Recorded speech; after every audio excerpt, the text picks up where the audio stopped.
미국의 그런 대학 기관이 영향력, 힘은 독일의 역할이 굉장히 큽니다. 그런 식으로 쭉 흘러왔는데 크게는 처음에 하버드 대학교에서 시작을 해서 다른 아이비 대학교 이런 노션 아이디어가 들어옴으로써 미국 교육이 아주 바뀌게 됩니다. 그래서 이 책에서는 이제 독일에서 온 이제 아이디어가 미국을 거쳐서 중국으로 갈지 제가 봤을 땐 나름 꽤 Hi, 에듀스트레이션입니다. 네, 여러분 잘 지내셨어요? 제가 지금 여기 살고 있는 워싱턴 이 에리아에는 이번 주 내내 이제 비가 내리고 있습니다. 소나기가 이제 매일 내리고 있는데 혹시 소나기 소리 들리시나요? 네, 들리시지 않는다고요? 알겠습니다. 네, 여러분 미국 대학 기관의 어떻게 보면 영향력, 힘은 여러분도 인정하시죠? 네, 굉장히 이제 파워풀한데요. 20세기 거의 100년 이상을 이제 어떻게 보면 미국의 그런 대학 기관이 전 세계를 어떻게 보면은 지배하고 있고 그렇게 사람들이 인지하고 있는데요. 자세히 들여다보면요, 미국 대학 기관이 지금 현재 있기까지 독일의 역할이 굉장히 큽니다. 네, 독일이 어떻게 현재 미국 대학 교육 기관을 이렇게 힘있게 만들었고 미국의 이런 대학 기관이 덩달아서 중국한테 같은 이제 인플루언스를 줄지에 대해서 제가 한번 이번 에듀스토리 얘기하려고 합니다. 네, 그래서 이번 에듀스토리 시작해 보겠습니다. 제가 이 오늘의 토크는요, 제가 이 두 책을 메인리 베이스드 온 해서 디스커스를 제가 하고 싶은데요. 첫 번째 책은 윌리엄 컬비라는 이제 Empires of Ideas, Creating the Modern University from Germany to America to China 라는 책입니다. 그리고 두 번째 책은요, 이제 앤서니 크론맨, 예일 법대 교수였는데요. 이제 Education's End, Why Our Colleges and Universities Have Given Up on the Meaning of Life 라는 책입니다. 오늘은 책 소개가 아니고 제가 메인이 토크에 대해서 이 책 두 개를 메인이 중점으로 레퍼런스 삼아서 얘기를 드리고자 합니다. 독일, 여러분도 독일 아시다시피 굉장히 나름 딱딱하고 기계적이지만 굉장히 펑추어하고 시간 약속 잘 지키고 이제 모든 게 기계적으로 돌아가는 그런 사회라고 이제 인지하실 것 같아요. 축구도 그렇고 엔지니어링 뭐 여러 가지 차 BMW도 그렇고 그다음에 그 외에 아트, 바우하우스 같은 그런 modern, simplicity 그다음에 조금 이제 pragmatism 좀 더 실용적인 그런 위주로 되어 있는 사회인데요. 아름다운 그런 럭셔리보다는 이건 조금 더 프랑스도에 가깝죠. 독일은 조금 더 딱딱하지만 효율적이면서 실용적인 이런 것들을 중시하는 큰 사회이자 문화인데요. 이 독일의 이런 것들이 미국의 대학 교육 기관 커리큘럼에 어떻게 보면 굉장히 디렉트한 인플루언스를 주게 됩니다. 제가 앞서 다른 영상에도 설명드렸다시피요, 미국의 처음 교육 시작은요, 뭐 퍼블릭도 그렇고 프라이빗도 그렇고 이제 성직자를 이제 기르기 위한, 가르치기 위한 이제 그런 커리큘럼이었는데요. 그래서 처음에는 이제 바이블을 이제 잘 읽을 수 있게, 그거를 좀 더 다른 사람들에게 잘 설명을 할 수 있게 그런 종교적인 교육이 메인이 된 그걸로 시작을 해서 지금의 저희가 알고 있는 프라이빗 스쿨, 뭐 보딩 스쿨, 뭐 아이비 스쿨, 뭐 여러 가지 퍼블릭 스쿨이 지금 자리 잡았는데요. 1800년도 70년대까지는요 이런 식으로 쭉 흘러왔습니다. 메인이 커리큘럼이 종교도 있고 이제 바이블 스터디겠죠. 그 다음에 뭐 라틴어, 뭐 그리스, 고대 그리스어, 그 다음에 뭐 여러 가지 다른 휴머니티즈 플러스 매스, 이 정도가 메인 코어 커리큘럼이었습니다.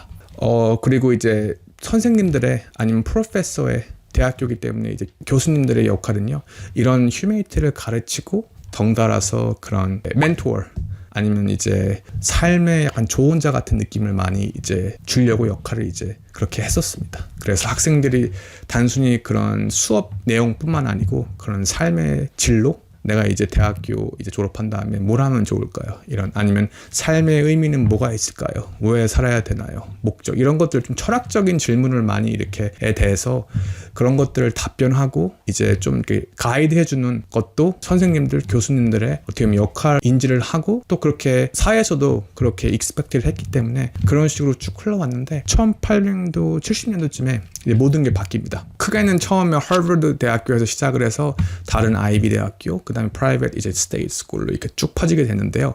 이때부터 미국 대학 교육 시스템이요, 어떻게 보면 독일의 이런 리서치 베이스드 아니면 이런 조금 더 실용적인 이제 학문 이런 것들을 이제 가지고 옵니다.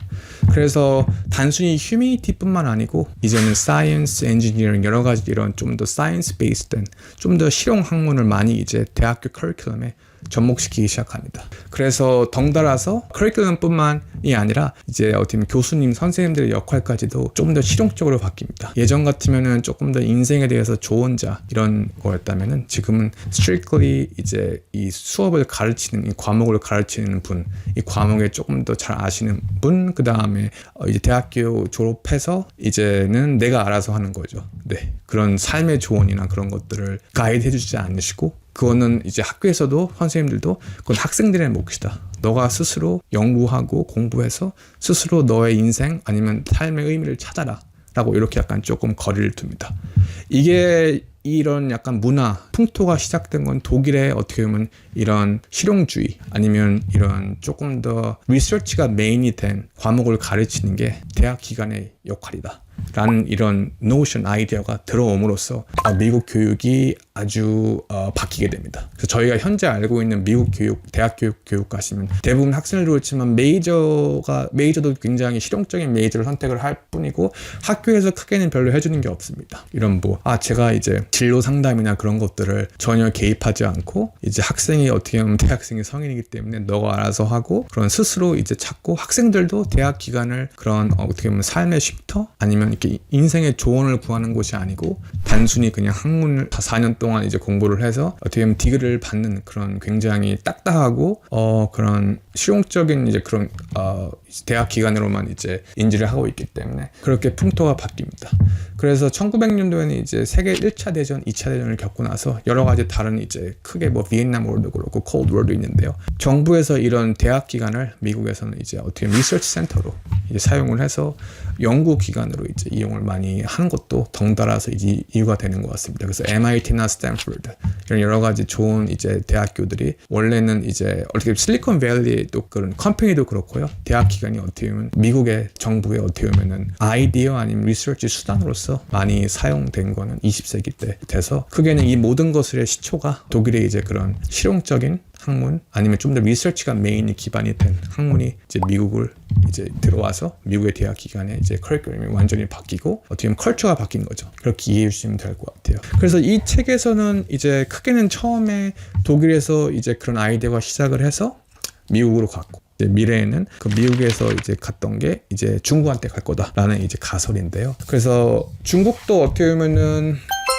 그 공자님께서 컨퓨셔스께서 처음에 이제 학교를 만드시고 굉장히 깊은 역사를 가지고 있습니다. 스쿨링에 대해서. 뿐만 아니고 지금 어떻게 보면 미국이 1등, 그 다음에 중국이 2등, 그 다음에 독일이 3등이죠. GDP로 봤을 때.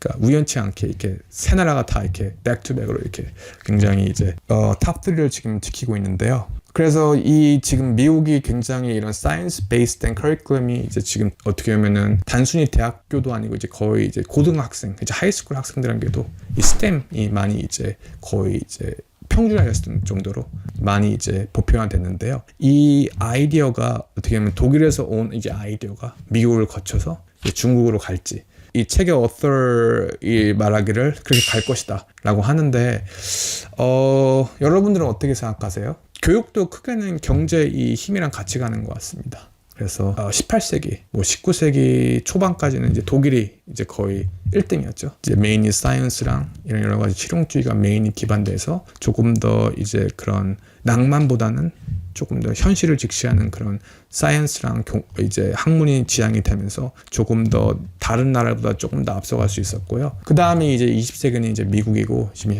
현재도 미국인데요. 이게 훗날 패권이, 경제 패권이 이제 바뀌면 제가 봤을 때 자동적으로 교육도 같이 갈 것 같습니다. 하지만 이제 대부분 얘기하는 게 대부분 서양에서 이제 역사상 어떻게 보면 계속 1등을 했기 때문에 이제 그 패권이 쉽게 중국으로 넘어가지 않을 거다라는 그런 말도 있는데요.